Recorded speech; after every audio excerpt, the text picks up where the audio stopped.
चलिए अगला क्वेश्चन आपके पास 4s² माइनस 4s+1। तो मैं आपको एक नई स्लाइड में बताता हूँ। 4s² minus 4s+1। अभी आपको कैसे करना है, तो आपको मैंने अभी भी बताया। सबसे पहले आपको ये चेक करना है कि जो कांस्टेंट टर्म है उसका साइन क्या है, प्लस है।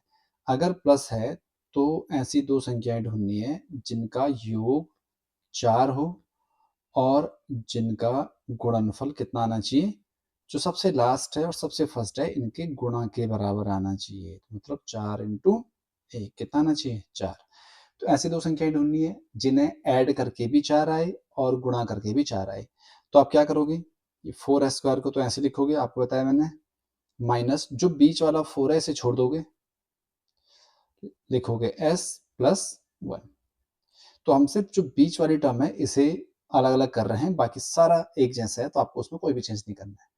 अब ऐसी संख्याएं बताइए जिन्हें जोड़ के 4 आ रहे हैं और गुणा करके भी 4 आ रहा है। तो बड़ा सिंपल है, आप बोलोगे 2 + 2, करेक्ट है, 2 और 2 4। सॉल्व कर लो इसे, तो ये आएगा 4s² माइनस, क्योंकि इनके बाहर माइनस साइन है, दोनों माइनस होंगे, 2s माइनस 2s और लास्ट में +1।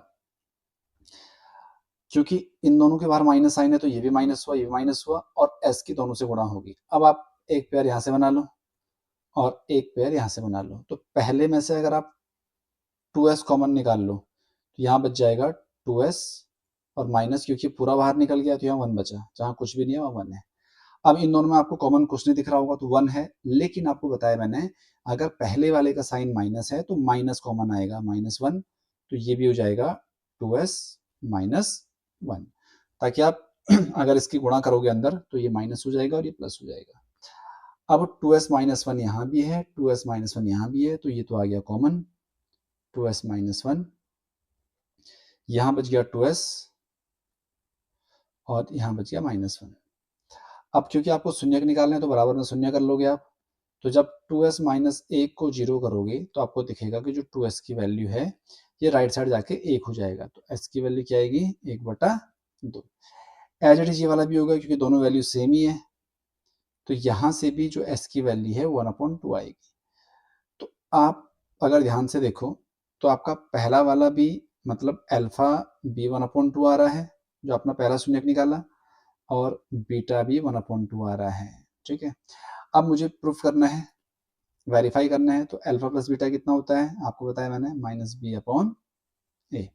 अल्फा कितना है, 1/2 रखिए यहाँ पे, बीटा 1/2 रखिए यहाँ पे, इक्वल टू बी कितना है, बी जो बीच वाला है मतलब -4, तो -4/a कितना है जो सबसे पहले है, तो वो भी 4 ही है।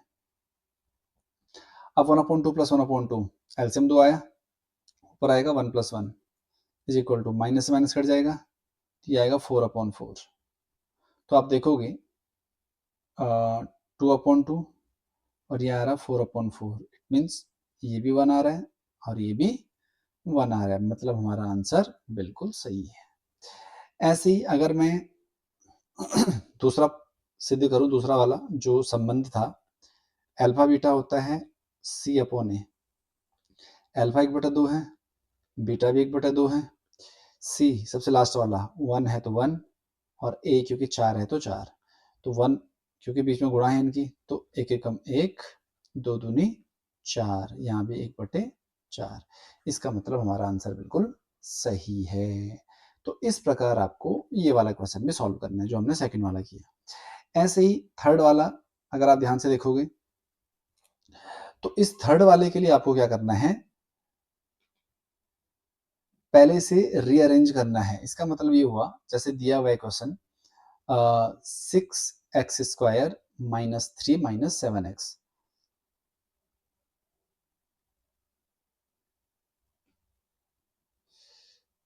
ये हमारा 6s²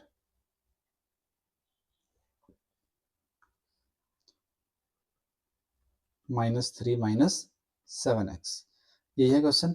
हाँ यही है। अब देखिए ध्यान से, सबसे पहले आपको कहा था मैंने, जो भी क्वेश्चन है वो इस फॉर्म में होना चाहिए, A X square plus B X plus C, मतलब पहले स्क्वायर वाला, फिर पावर 1 और लास्ट में कांस्टेंट होना चाहिए। तो ये उल्टा हो रखा है, तो इसे आप पहले एडजस्ट करिए। 6x स्क्वायर, 7x को पहले ले लीजिए और फिर -3 को लास्ट में लिख लीजिए। ठीक है, अब आप ध्यान से देखोगे ये क्वेश्चन बिल्कुल वैसा बन गया जैसे ये वाला है।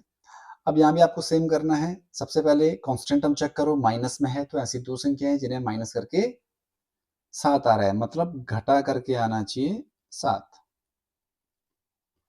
और गुणा करके आना चाहिए जो फर्स्ट वाला है और जो लास्ट वाला है इनके गुणनफल के बराबर। तो मतलब माइनस करके तो आना चाहिए 7 और गुणा करके आना चाहिए -18। तो अगर मैं इसे ध्यान से देखूं, 7 को ऐसे छोड़ दो, x और -3, तो हम 7 को लिखेंगे 9 - 2।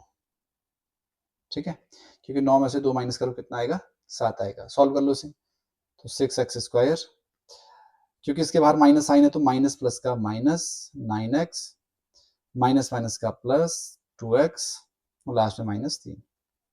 अगेन एक पेयर यहाँ बनेगा, एक पेयर यहाँ बनेगा। यहाँ से कॉमन क्या आ रहा है, तो आप ध्यान से देखोगे 6 और 9 दोनों 3 से विभाजित होते हैं, तो 3x कॉमन आ जाएगा। अब 6 को 3 से भाग करो कितना आएगा, 2x, और 9 को करोगे तो -3। ठीक है, इन दोनों में कॉमन कुछ नहीं है तो 1 है, लेकिन पहले प्लस आ रहा है तो पहले +1 कॉमन आ जाएगा, तो यहाँ भी 2x - 3 ही आएगा। तो 2x - 3 यहाँ भी है, यहाँ भी है, तो 2x - 3 आया बाहर, यहाँ बचा 3x + 1, बराबर में आपको 0 करना है। तो जब आप 2x - 3 को 0 करोगे तो 2x की वैल्यू क्या आएगी, ये 3 राइट साइड जाके प्लस हो जाएगा, तो x आएगा 3/2। ठीक है, ऐसी जब आप 3x + 1 को 0 करोगे तो 3x की वैल्यू आएगी, ये प्लस यहाँ जाके -1, तो x की वैल्यू -1/3। अब आप ध्यान से अगर देखोगे तो आपको दिखेगा कि जो अल्फा है वो आया तुम्हारा 3/2 और जो बीटा है वो आया -1/3। सॉल्व कर लो। पहला होता हमारे पास alpha beta, alpha plus beta, ये होता -b/a। अल्फा तुम्हारा 3/2 आया, बीटा तुम्हारा -1/3 आया, बराबर -b कितना है, तो जो आपने रीअरेंज करा हुआ है इसमें चेक करोगे, पहले वाले में चेक नहीं करना आपको। तो x के साथ -7 है तो -7 अपॉन a आएगा 6। करो सॉल्व, तो इनका एलसीएम आएगा 3 और 2 का 6, 6 2 से 3 बार विभाजित तो 3 तियां 9, प्लस माइनस का माइनस, 6 3 से 2 बार तो 2 एकम 2, बराबर माइनस माइनस प्लस 7/6। तो 9 में से 2 गया 7/6 और यहाँ भी 7/6। तो आपको दिखेगा जो पहला वाला हमने प्रूफ करा बिल्कुल सही आया। सेकंड होता है alpha beta is equal to c/a। Alpha तो आपका 3/2 और बीटा है -1/3 इज इक्वल टू सी कितना है, तो सी है -3 और ए है 6। तो अब ध्यान से देखोगे 3 से 3 घटा, ये आ रहा -1/2 और यहाँ 3 एकम 3 3 दूनी 6, तो ये भी आया -1/2, मतलब आपका आंसर बिल्कुल सही है। तो इस प्रकार आपको ये क्वेश्चन सॉल्व करने हैं। ठीक है,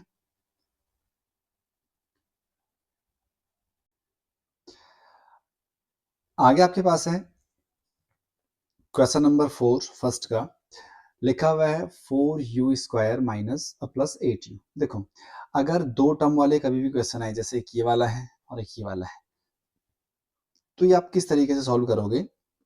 कभी भी दो टर्म वाले हैं तो आप या तो पहले ये चेक करो उसमें अगर कोई फॉर्मूला लग रहा हो, अगर नहीं लग रहा हो तो आप उन दोनों में से सीधे कॉमन ले लीजिए। तो आप देखोगे 4u दोनों में से कॉमन आ रहा है, तो यहाँ बच जाएगा आपके पास u + 2 और इसे आपको क्या करना है, 0 के बराबर कर देना है। अगर सिर्फ दो टर्म हो तो आप कॉमन ले लो, अगर फॉर्मूला लग रहा है तो आप फॉर्मूला लगा लो।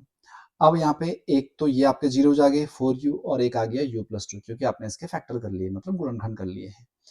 अब आप क्या करोगे, एक बार 4u को 0 कर लोगे तो u की वैल्यू भी 0 आएगी, क्योंकि ये 4 राइट साइड जाके अपॉन में चला जाएगा।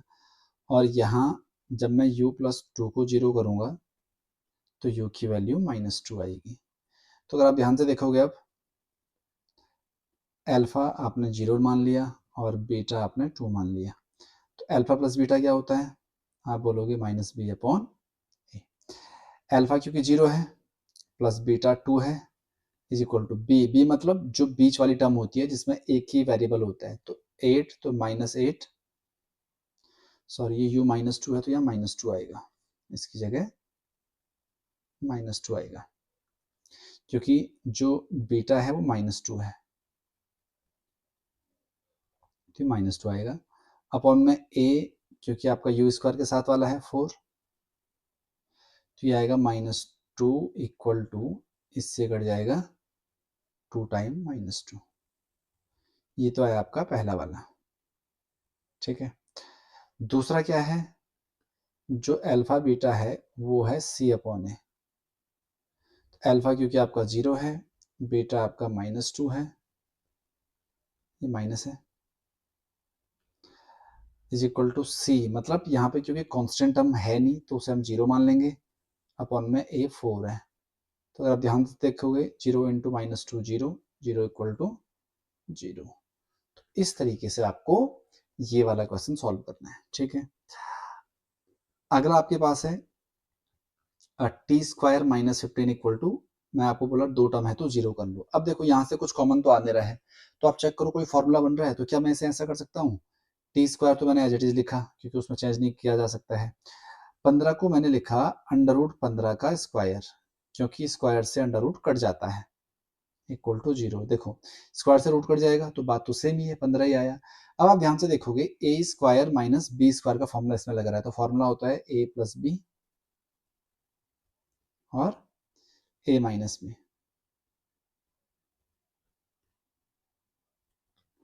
इक्वल में 0। तो जब मैं ऐसे इसे 0 करूंगा तो t की वैल्यू आएगी -√15, और जब मैं इसे 0 करूंगा तो t की वैल्यू आएगी +√15। इसका मतलब ये हुआ कि अल्फा आपका -√15 है और बीटा आपका +√15 है। लगा लीजिए फॉर्मूला, अल्फा प्लस बीटा ये सिद्ध करने के लिए कर रहे हैं हम, तो -b/a, अल्फा क्योंकि √15 है माइनस का, बीटा √15 है प्लस का, इज इक्वल टू बी मतलब यहाँ पे जो बीच वाली टर्म है, देखो यहाँ पे एक तो एक्स स्क्वायर वाला है और एक कांस्टेंट टर्म है, तो बीच वाली कुछ टर्म है नहीं तो उसे हम 0 मान लेंगे, तो 0/a मतलब जो t² के साथ है कुछ नहीं है तो 1 है, 1। तो आपको दिखेगा इससे ये वाली टर्म कट जाएगी, एक प्लस एक माइनस है तो 0 इक्वल टू 0। ये तो आया पहला वाला। दूसरा अल्फा बीटा होता है c/a, तो अल्फा आपका -√15 है, बीटा आपका √15 है, इज इक्वल टू c मतलब लास्ट वाली कांस्टेंट टर्म, तो ये -15 है, अपॉन में a 1 है, तो √15 गुणा √15 15, और यहाँ भी -15, तो आप देखोगे दोनों बराबर आए हैं। इस तरीके से आपको ये वाला क्वेश्चन सॉल्व करना है। उम्मीद है आपको समझ आया होगा किस तरीके से आप अगर सिर्फ 2 टर्म है तो उसे सॉल्व करोगे। ये एक लास्ट वाला क्वेश्चन है, ये आपको खुद से सॉल्व करना है, ट्राई करिए क्योंकि हमने इसके सारे पार्ट कर लिए हैं, तो एक आपके लिए छोड़ दिया है, ये आप खुद से ट्राई करिए, ठीक है। बढ़ते हैं अगले क्वेश्चन की तरफ, और अगला क्वेश्चन आपके पास एक द्विघात बहुपद आपको ज्ञात करना है जिनके शून्यकों का योग और गुणनफल क्रमशः दी गई संख्याएं हैं। मतलब ये हुआ कि द्विघात बहुपद आपको बताना है जहां पे जो शून्यक होंगे जिसके उसका योग दिया हुआ है, 1/4 योग होगा और गुणनफल होगा -1। तो किस तरीके से सॉल्व करना है आपको, देखो आप लिखोगे माना अल्फा व बीटा बहुपद के शून्यक हैं, बहुपद के शून्यक हैं, तब जो शून्यकों का योग होगा वो कितना दिया हुआ है, 1/4, अभी बताया मैंने आपको, और जो शून्यकों का गुणनफल होगा वो होगा -1, क्योंकि ये दिया हुआ है। अब अगर आप ध्यान से देखोगे तो जो बहुपद होगा, बहुपद वो क्या होगा, ये होगा x² minus alpha plus beta into x plus alpha beta और इक्वल में 0। तो एक्स स्क्वायर तो ऐसे ही आएगा, माइनस अल्फा प्लस बीटा कितना है 1/4, तो ये आप लिखोगे 1/4, एक्स है साथ में तो एक्स, और अल्फा बीटा कितना है -1, तो -1 बराबर में 0। बहुत सिंपल है। एक आपने अल्फा और बीटा दो बहुपद मान लिए, बहुपद के शून्यक मान लिए हैं, तो हमें दिया हुआ कि इनका योग दिया हुआ, शून्यकों का योग मतलब अल्फा प्लस बीटा, योग यही हुआ 1/4, और अल्फा बीटा दिया हुआ -1। आपको बस इसमें याद रखना है, बहुपद आपके पास ये होता है तो इसे आपको ध्यान रखना है। बस आप इन्हें सॉल्व कर लीजिए। इनका एलसीएम 4 आएगा सबका, तो एलसीएम आया 4। 4 में 1 का भाग 4 बार, तो 4 के ऊपर गुणा, तो ये आएगा 4x² माइनस 4 में 4 का भाग 1 बार, तो 1 गुणा 1 1x, और -4 में 1 का भाग 4 बार, तो 4 के 1 से गुणा 4 बराबर में 0। तो अगर आप ध्यान से देखोगे तो 4x² माइनस x माइनस 4 बराबर में ये जो 4 है इसकी यहाँ गुणा होगी तो ये 0 हो जाएगा। तो यही आपका बहुपद है। समझ पाए आप? ऐसे आपको सारे क्वेश्चन सॉल्व करने हैं। एक आपको और करवाता हूँ मैं, सेकंड वाला, बाकी के क्वेश्चन आप खुद से ट्राई कर लीजिएगा, ठीक है, क्योंकि बहुत आसान है, हो जाएंगे। आपके पास जो सेकंड वाला दिया हुआ है, एक √2 दिया हुआ है और एक दिया हुआ है आपके पास 1/3, 1/3। तो आप क्या कर लोगे, माना शून्यक अल्फा व बीटा हैं, तब जो अल्फा प्लस बीटा होगा वो √2 होगा, और जो अल्फा बीटा होगा वो 1/3 होगा। तो जो बहुपद होगा हो जाएगा x² minus alpha plus beta into x और प्लस अल्फा बीटा बराबर में 0। ये आपको जरूर ध्यान रखना है। कभी भी अगर शून्यकों का योग और शून्यकों का गुणनफल दिया हो तो आप, ये बहुपद होता है, ये आपको ध्यान रखना है।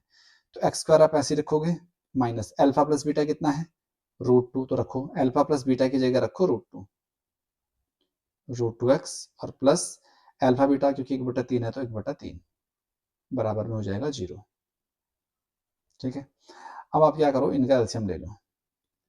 इनका एलसीएम कितना आएगा, इनका एलसीएम आएगा 3। 3 का 1 में अगर हम भाग दे दें, 3 में 1 का भाग 3 बार जाएगा तो 3 के ऊपर गुणा होगी, तो 3x² माइनस अगेन 3 में 1 का भाग 3 बार, 3 के ऊपर मल्टीप्लाई 3√2x, और क्योंकि 3 का 3 में 1 बार आएगा तो 1 बराबर में 0।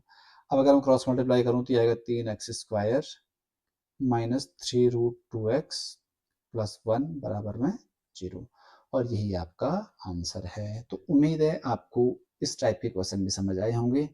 बाकी इसमें जितने भी क्वेश्चन हैं आप खुद से उन्हें सॉल्व करिए और प्रैक्टिस करते रहिए। हम मिलते हैं अगले चैप्टर में, तब तक के लिए धन्यवाद, नमस्कार।